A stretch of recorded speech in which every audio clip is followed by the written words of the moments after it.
Model എക്സാമിൽ നിങ്ങൾ ശ്രദ്ധിക്കാത്ത 4 സീക്രറ്റ്സ് ഞാൻ പറഞ്ഞുതരാം.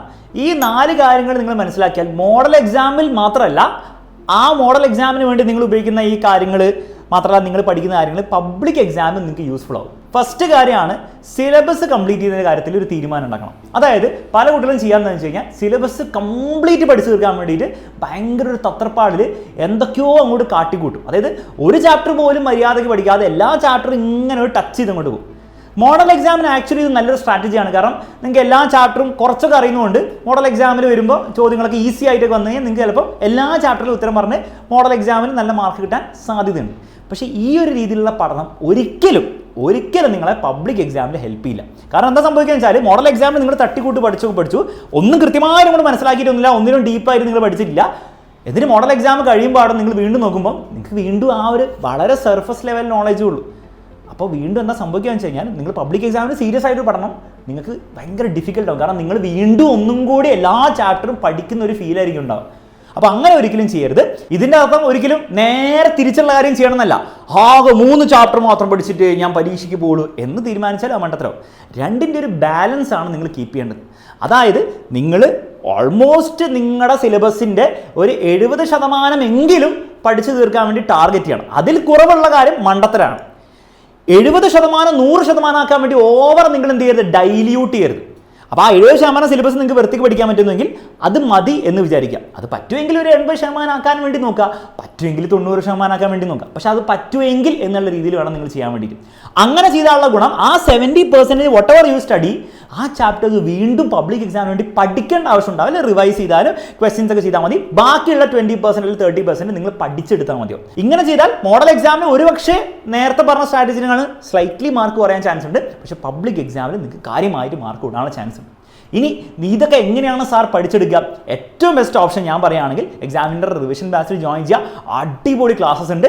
ഏറ്റവും ബേസിക്സ് മുതൽ ഏറ്റവും അഡ്വാൻസ് ലെവൽ വരെ കംപ്ലീറ്റ് ബോർഡ് എക്സാമിന് വേണ്ടിയുള്ള പ്രിപ്പറേഷൻ അവിടെ ഷോർട്ടായിട്ട് ഓരോ ചാപ്റ്റർ വേണ്ടി തരും. അപ്പോൾ ഓൾറെഡി നമ്മൾ റെഗുലർ ബാച്ചിന് കൊടുക്കുന്ന വലിയ ലെങ്ത് ക്ലാസ് അല്ല, എക്സാമിന് വേണ്ടി ഷോർട്ടായിട്ട് രീതിയിൽ എന്നാൽ എല്ലാം കവർ ചെയ്യുന്ന രീതിയിൽ നമ്മൾ അവിടെ ക്ലാസ്സുകൾ റെഡിയാക്കിയിട്ടുണ്ട്. മാത്രമല്ല എക്സ്ട്രാ ക്വസ്റ്റ്യൻ പ്രാക്ടീസ് ധാരാളം നമ്മൾ അവിടെ തരുന്നുണ്ട്. അപ്പോൾ ആ ഒരു ഫെസിലിറ്റി ഉപയോഗിക്കുക. ഇപ്പോഴാണ് ഓഫർ പ്രൈസും കാര്യങ്ങളൊക്കെ ഉണ്ട്, താഴെ നമ്മുടെ ഡീറ്റെയിൽസും കൊടുത്തിട്ടുണ്ട്. അത് ഉപയോഗിച്ചിട്ട് മാക്സിമം പഠിക്കാൻ വേണ്ടിയിട്ട് ശ്രമിക്കുക. ഈ പറഞ്ഞ കാര്യങ്ങൾ ചെയ്യാൻ വേണ്ടി ശ്രമിക്കുക. രണ്ടാമത്തെ കാര്യമാണ് പല കുട്ടികളും ചെയ്യുന്ന വലിയ ബ്ലണ്ടർ. അതായത് ഈ 70% പഠിക്കുന്ന തന്നെ ചില കുട്ടികൾ എന്ത് ചെയ്യും, അവസാനം വരെ ചെയ്തുകൊണ്ടിരിക്കും. പരീക്ഷയുടെ തലേന്നും ചാപ്റ്റർ ഇങ്ങനെ പഠിച്ചുകൊണ്ടിരിക്കും. പുതിയ ചാപ്റ്റർ, ഈ ചാപ്റ്റർ പഠിച്ചില്ല അപ്പോൾ ആ ചാപ്റ്റർ പഠിക്കാം, ഈ ചാപ്റ്റർ പഠിച്ചില്ല ആ ചാപ്റ്റർ പഠിക്കാം. വെറും മണ്ടത്തരം. കാരണം നിങ്ങൾ മനസ്സിലാക്കേണ്ട കാര്യം, നമ്മുടെ ബ്രെയിൻ എന്താ റോബോട്ട് പോലെയൊന്നുമല്ല. എന്ത് പഠിച്ചോ അതും ഇങ്ങനെ പരീക്ഷ വരെ ഇങ്ങനെ തലയിൽ ഇങ്ങനെ കിടക്കും. അങ്ങനെയൊന്നുമല്ല. നമ്മൾ പഠിച്ച കാര്യം നമ്മൾ മറന്നുകൊണ്ടിരിക്കുന്നുണ്ട്. നമ്മൾ ഇന്ന് പഠിച്ച കാര്യം 3 ദിവസം കഴിയുമ്പോൾ നമ്മൾ മറക്കും. 3 ദിവസം പഠിച്ച കാര്യം പരീക്ഷ ആകുമ്പോഴത്തേക്ക് എന്തായാലും മറക്കും. അപ്പോൾ അത് ബ്രെയിനിലേക്ക് വീണ്ടും തലയിൽ ഇങ്ങനെ കയറ്റിക്കൊണ്ടിരിക്കണം. അതിനെയാണ് വിളിക്കുക റിവിഷൻ. ആ റിവിഷൻ നിങ്ങൾ ചെയ്തില്ലെങ്കിൽ വേറെ ലെവൽ ബ്ലണ്ടറാണ് നിങ്ങൾ ചെയ്യുന്നത്. കാരണം നിങ്ങൾ 70% പഠിച്ചിട്ടുണ്ടാവും. പക്ഷെ ആ 70% പഠിച്ച കാര്യത്തിൽ ഒരു 20% പോലും പരീക്ഷയിൽ ഓർമ്മയില്ലെങ്കിൽ പിന്നെ എന്തിനാണ് പഠിച്ചത്? വെറും വേസ്റ്റ് അല്ലേ. അപ്പോൾ റിവിഷൻ എന്നുള്ള കാര്യം ഒരിക്കലും മറന്നു പോരുത്. അപ്പം മാക്സിമം സിമ്പിൾ ആയിട്ടുള്ള റൂൾ എന്ന് പറഞ്ഞാൽ എല്ലാ വീക്കെൻഡ്സിനും സാറ്റർഡേ സൺഡേ നിങ്ങൾ ആ വീക്കിൽ പഠിച്ച കാര്യങ്ങൾ മിനിമം എന്ത് ചെയ്യുക, ആ വീക്കിൽ തന്നെ റിവൈസ് ചെയ്തുകൊണ്ടേയിരിക്കുക. അത് 3 ആഴ്ച മുമ്പ് പഠിച്ച കാര്യം നിങ്ങൾ എന്ത് ചെയ്യണം, ഓരോ ആഴ്ച ഈ വീക്കെൻഡ്സ് വരുമ്പോൾ റിവൈസ് ചെയ്തുകൊണ്ടിരിക്കണം. അത് ചെയ്തില്ല നിങ്ങൾ ഇത്ര മനസ്സിലാക്കിയാൽ മതി, നിങ്ങൾ പഠിക്കുന്ന വേസ്റ്റാണ്. മൂന്നാമത്തെ കാര്യമാണ് ക്വസ്റ്റ്യൻ പ്രാക്ടീസ്. ഇവിടെയും പല കുട്ടികളും ബ്ലണ്ടർ ഉണ്ടാക്കും. അതായത് പഠിക്കുന്നൊന്നായിട്ട് ചോദ്യങ്ങളൊന്നും ചെയ്യില്ല. പരീക്ഷയുടെ പ്രീവിയസ് ഇയർ ക്വസ്റ്റ്യൻസ് അവൈലബിൾ ആണ്, അത് ചെയ്യില്ല. അല്ലാതെ നിങ്ങൾ എക്സാമിൻ്റെ ബാച്ചിലുള്ള കുട്ടികളാണെങ്കിലോ അല്ലെങ്കിൽ എവിടെ നിന്നാണെങ്കിലും ചോദ്യങ്ങൾ കിട്ടാൻ ബുദ്ധിമുട്ടൊന്നുമില്ല, ഗൈഡിൽ ചോദ്യങ്ങളൊക്കെ ചെയ്യാലോ. ഒന്നും ചെയ്യില്ല. ചോദ്യങ്ങളൊക്കെ ഇങ്ങനെ കുറച്ച് എന്ത് നോക്കും, പക്ഷേ തിയറി ഭയങ്കര പഠിച്ചിട്ടുണ്ടാവും. ഇതും ബ്ലണ്ടറാണ്. നിങ്ങൾ മനസ്സിലാക്കേണ്ടത് പരീക്ഷയിൽ ചോദ്യങ്ങളാണ് വരിക. ഈ ചോദ്യങ്ങളുടെ പ്രത്യേകത വെച്ചാൽ അതിനൊരു ഫിക്സ്ഡ് പാറ്റേൺ ഉണ്ട്. ഒബ്വിയസ്ലി ഈ പാറ്റേൺ ചേഞ്ചും ഡിഫിക്കൽട്ടി ആക്കുന്നൊക്കെ കാര്യങ്ങൾ നടന്നുകൊണ്ടിരിക്കുന്നുണ്ട്.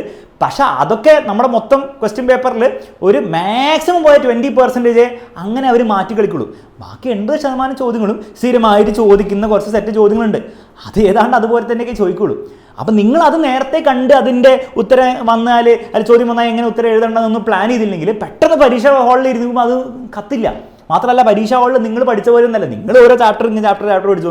പരീക്ഷ പേപ്പർ നോക്കുമ്പോൾ ഫസ്റ്റ് ചാപ്റ്റർ എന്താ, ഫസ്റ്റ് ചോദ്യം തന്നെ ഏതോ ഒരു ചാപ്റ്ററിന്, രണ്ടാമത്തെ ചോദ്യം വേറെ എന്തോ സാധനം, അങ്ങനെ വന്നു കഴിയുമ്പോൾ നിങ്ങൾക്ക് ഭയങ്കര ബുദ്ധിമുട്ടാവും. അപ്പോൾ ക്വസ്റ്റ്യൻ പ്രാക്ടീസ് ചെയ്യുക, പറ്റുമെങ്കിൽ മോക്ക് എക്സാംസ് ചെയ്യുക. ഇത് വേറെ ലെവൽ ഗുണമായിരിക്കും നിങ്ങൾക്ക് മോഡൽ എക്സാമിനും പബ്ലിക് എക്സാമിനും ചെയ്യാൻ പോകുന്നത്. ആൻഡ് ലാസ്റ്റ് കാര്യമാണ് നിങ്ങളുടെ ടൈം മാനേജ്മെൻറ്റും സ്ട്രെസ് മാനേജ്മെൻറ്റും. ഈ പറഞ്ഞ കാര്യങ്ങളൊക്കെ ചെയ്യണമെങ്കിൽ ഡെയിലി 1 മണിക്കൂർ പഠിച്ചാൽ പോരാന്ന് നിങ്ങൾക്ക് കോമൺ സെൻസ് ഉണ്ട്, നിങ്ങൾ മനസ്സിലായിട്ടുണ്ടാവും. മിനിമം ഇനി അങ്ങോട്ട് 3 hours എങ്കിലും ഡെയിലി ടാർഗറ്റ് ചെയ്യുക. നിങ്ങൾക്ക് ലീവുള്ള ദിവസങ്ങളിൽ ഒരു 8 മണിക്കൂറെങ്കിലും ടാർഗറ്റ് ചെയ്ത് പഠിച്ചാലേ ഈ പറഞ്ഞ കാര്യങ്ങളൊക്കെ തീർക്കാൻ പറ്റുള്ളൂ. നിങ്ങൾ തന്നെ ഒന്ന് കാൽക്കുലേറ്റ് ചെയ്ത് നോക്കിയാൽ നിങ്ങൾക്ക് മനസ്സിലാവും. ഒരു ദിവസവും 3 ചാപ്റ്ററൊക്കെ വെച്ച് പഠിച്ചാൽ, ഓൺ ആവറേജ് പഠിച്ചാലേ നിങ്ങളുടെ സിലബസ് നിങ്ങൾക്ക് തീർക്കാൻ പറ്റുന്നുണ്ടാവുള്ളൂ.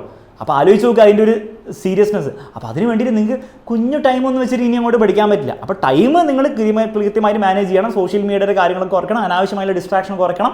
ആ രീതിയിൽ സീരിയസ് ആയേ പറ്റുള്ളൂ. രണ്ടാമത്തെ സ്ട്രെസ് മാനേജ്മെൻറ്റ്. ഇതിൻ്റെ ഇടയിൽ എന്തായാലും നിങ്ങൾക്ക് സ്ട്രെസ് വന്നുകൊണ്ടിരിക്കും. ചിലപ്പോൾ നിങ്ങൾക്ക് മോഡൽ എക്സാമിൽ ചിലപ്പോൾ മാർക്ക് കുറയുമ്പോഴായിരിക്കാം, ചിലപ്പോൾ നിങ്ങൾക്ക് എന്തെങ്കിലും സബ്ജക്റ്റ് പഠിക്കാനുള്ള ബുദ്ധിമുട്ടുണ്ടാവാം. അപ്പോൾ ആ ഒരു കാര്യം നിങ്ങൾ മാനേജ് ചെയ്യാൻ വേണ്ടിയിട്ട് പഠിക്കണം. വളരെ സിമ്പിളായിട്ട് ഈ ഒരു രീതിയിൽ നിങ്ങൾ ചിന്തിച്ചാൽ മതി. കുറച്ച് സ്ട്രെസ് ഉണ്ടായിക്കോട്ടെ, കുഴപ്പമില്ല. കാരണം ആ ഒരു കുറച്ച് സ്ട്രെസ്സും പേടിയൊക്കെ ഉള്ളതുകൊണ്ടാണ് നമ്മൾ ഈ പഠിക്കുന്നത്. ഒരു സ്ട്രെസ്സും ഇല്ലാത്ത കുറേ കുട്ടികളൊക്കെ ഉണ്ടാവുമല്ലോ, അവരുടെ പ്രശ്നം എന്താണെന്ന് വെച്ചാൽ അവർക്ക് പഠിക്കാൻ സ്ട്രെസ് ഇല്ലാത്തതുകൊണ്ട് പഠിക്കാൻ തോന്നുന്നില്ല. എന്തിനാണ് പഠിക്കുന്നത്? അത് വേറെ ലെവൽ ബ്ലണ്ടറിലേക്ക് ആയിരിക്കും പോകുക. അറിയാലോ, +1 +2 ഓരോ വർഷം 22% കുട്ടികളാണ് ഫെയിലാവുക. A+ കിട്ടാതല്ല, ഫെയിലാവുക. അവർക്കൊന്നും ആക്ച്വലി സ്ട്രെസ് ഇല്ലായിരുന്നു എന്നാണ് സത്യം. അപ്പോൾ കുറച്ച് സ്ട്രെസ് ഉള്ളത് നല്ലതാണെന്നുള്ള ഒരു മെൻറ്റാലിറ്റിയിൽ നിങ്ങൾ പോയാൽ, സയൻറ്റിഫിക്കലി നമ്മൾ പറയുകയാണെങ്കിൽ ആ കുറച്ച് സ്ട്രെസ് നിങ്ങളെ ഹെൽപ്പ് ചെയ്യുകയാണ് ചെയ്യുക. ഓക്കെ. പക്ഷേ ഓവർ നിങ്ങൾക്ക് ഭയങ്കര ലെവലിൽ സ്ട്രെസ്സൊക്കെ ഉണ്ടെങ്കിൽ തീർച്ചയായിട്ടും നിങ്ങൾ ഹെൽപ്പ് തേടുക, അത് ഫിക്സ് ചെയ്തെടുക്കുക. അതും ഈ ഒരു പഠനത്തിൻ്റെ ഭാഗമാണെന്നുള്ള കാര്യം മനസ്സിലാക്കി, ഈ പ്രോസസ്സിൻ്റെ ഭാഗമാണ്. അപ്പോൾ ആ ഒരു കാര്യം കൂടെ നിങ്ങളുടെ മെൻ്റൽ വെൽബീയിങ് കൂടെ നല്ല രീതിയിൽ പോകുന്ന രീതിയിൽ വേണം പോകാൻ. അങ്ങനെ പോയാൽ നിങ്ങൾക്ക് എന്ത് ചെയ്യാൻ പറ്റില്ല, ഇനിയുള്ള 2 മാസം കൺസിസ്റ്റൻ്റ് ആയിട്ട് നിങ്ങൾക്ക് പഠിക്കാൻ പറ്റുള്ളൂ. അപ്പോൾ ആ ഒരു കാര്യം കൂടെ മനസ്സിലാക്കുക. ഈ 4 പറഞ്ഞ സിമ്പിൾ കാര്യങ്ങൾ നിങ്ങൾ ഫോളോ ചെയ്താൽ നിങ്ങളുടെ മോഡൽ എക്സാം ഭംഗിയായിട്ട് പോകും. പബ്ലിക് എക്സാം ആണ് കൂടുതൽ നമ്മൾ ഫോക്കസ് ചെയ്യുന്നത്, മോഡൽ എക്സാം മാത്രമല്ല. കാരണം അത് വെറും ഒരു മോഡലാണ്, അത്രേ ഉള്ളൂ. പബ്ലിക് എക്സാം അതിലും ഗംഭീരമായിട്ട് പോകുന്നുള്ള കാര്യത്തിൽ ഒരു സംശയമില്ല. കഴിഞ്ഞ 2, 3, 4, 5 വർഷങ്ങളും ഈ ഒരു സ്ട്രാറ്റജി ഫോളോ ചെയ്ത് ഒരു കുട്ടി പോലും 90% താഴെ മാർക്ക് വാങ്ങിച്ചിട്ടില്ല. അതായിരിക്കണം നിങ്ങളുടെ കോൺഫിഡൻസ്. ഇതുപോലത്തെ വീഡിയോസ് ഇനി വേണമെങ്കിൽ ചാനൽ സബ്സ്ക്രൈബ് ചെയ്യുക. വീഡിയോ യൂസ്ഫുൾ ആയിട്ട് തോന്നുകയാണെങ്കിൽ ലൈക്ക് ചെയ്യുക, ഫ്രണ്ട്സിന് ഷെയർ ചെയ്യുക.